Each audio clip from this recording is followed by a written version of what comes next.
Kaum muslimin yang kami muliakan, Dajjal tidak akan mampu membunuh seorang lelaki dari umatku ini.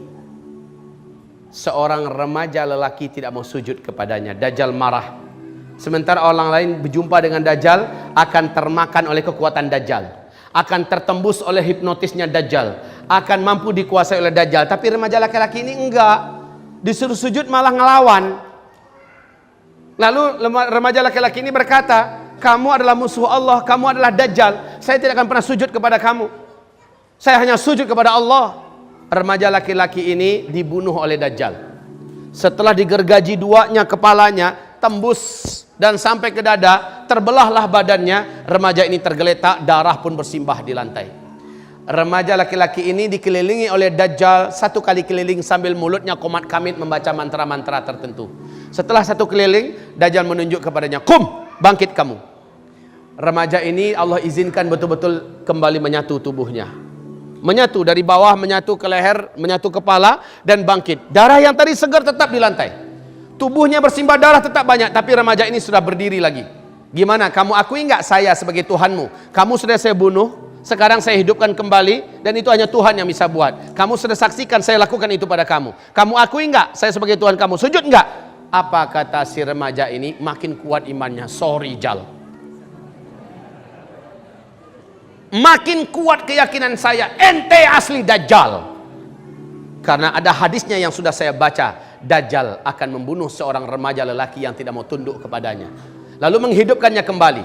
Tapi setelah itu Dajjal akan kehilangan kemampuan untuk membunuh kali kedua. Tidak saya, tidak pula orang lain. Kamu tak akan mampu lagi membunuh saya. Hai manusia, ini Dajjal yang diperingatkan Rasulullah. Kufurilah oleh kalian benda ini, makhluk ini. Kaum muslimin yang kami muliakan, ketahuilah, siapa yang rajin buka YouTube? Siapa yang rajin buka YouTube? Ada yang nggak kenal dengan YouTube? Nanti saya perkenalkan. Silahkan buka TV Qatar TV. 12 tahun lebih yang lalu, masuk tahun ke-13, diumumkan di channel Qatar TV. Dan ini sebenarnya TV-TV Arab memuat berita yang sama, bahwa di Palestina telah lahir seorang bayi laki-laki. Awas, sebentar saya bertanya dulu. Kalau remaja menurut ukuran ilmu sosial itu umurnya berapaan sih? Belasan tahun kan? Hitungan startnya dari 12, 13, 14, 15, 16. Ini yang disepakati oleh para pakar dan ahli ilmu sosial. Umur 17 masih ada yang berselisih pandangan dan pendapat. Tapi oke lah, kita masukkan umur 17. Umur 17 masuk, berarti 12, 13, 14, 15, 16, 17. Ada 6 tahun ya. Ada 6 tahun. Oke. Kejadian lahirnya bayi laki-laki di Palestina berapa tahun yang lalu?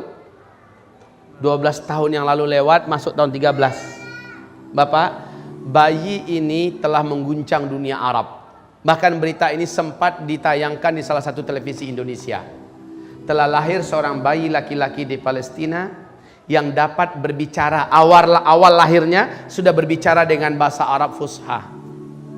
Tapi hanya satu kali. Setelah itu dia kembali normal seperti bayi-bayi pada umumnya. Apa kata bayi laki-laki ini? Tolong kalau ada yang pandai bahasa Arab mohon diterjemahkan. Ada yang pandai bahasa Arab? Hah? Ada yang pandai bahasa Arab? Baik, begini.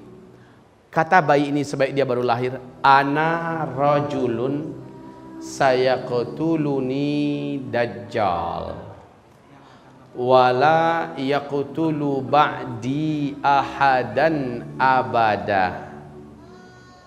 Ana apa artinya? Kan bisa tuh. Rajulun seorang lelaki, sayaqtuluni dajjal yang nanti akan dibunuh oleh Dajjal. Wala yaqtulu ba'di, dan Dajjal tak akan mampu lagi membunuh setelah aku, baik aku atau siapapun saja, ahadan abada, selama-lamanya. Setelah itu bayi ini normal menjadi bayi-bayi pada umumnya. Sejak itu bayi ini dipelihara dan dirawat baik-baik oleh para tokoh-tokoh dan masyayikh di Palestina. Maaf, kalau usia remaja itu adalah 12, 13, 14, 15, 16, 17. Sekarang ini udah kejadian 12 tahun lebih yang lalu. Maknanya kalau ini berita sahih, berapa lama lagi tersisa Dajjal keluar? Allah. Pak Ustadz, bisa jadi ini bohong beritanya. Walaupun ada di TV ditayangkan, saya sepakat dengan Bapak. Bisa jadi ini adalah rekayasa, bohong-bohongan dibuat-buat. Hah? Bisa jadi supaya laku channelnya, supaya hebat kedengaran beritanya. Tapi siapa yang bisa membohong-bohongi kejadian Danau Tiberias ini? Dan hadisnya sahih Imam Muslim. Siapa yang bisa buat-buat?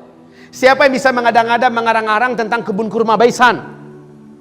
Faktanya real. Dan kalau kejadian lahirnya bayi yang ada di Palestina itu hak benar, makin menguatkan keyakinan kita bahwa Dajjal sudah sangat dekat. Apa persiapan ibu-ibu? Apa persiapanmu wahai anak-anak gadis? Apa persiapan kita bapak-bapak? Apa? Sementara ketika Dajjal keluar, Rasul mengatakan selamatkan diri kamu masing-masing. Kalau saya hidup ketika Dajjal keluar, saya yang akan membentengi kamu. Saya akan melawan Dajjal. Tapi ketika saya nanti tidak ada, kamu harus menjaga dan melindungi diri masing-masing dan keluarga.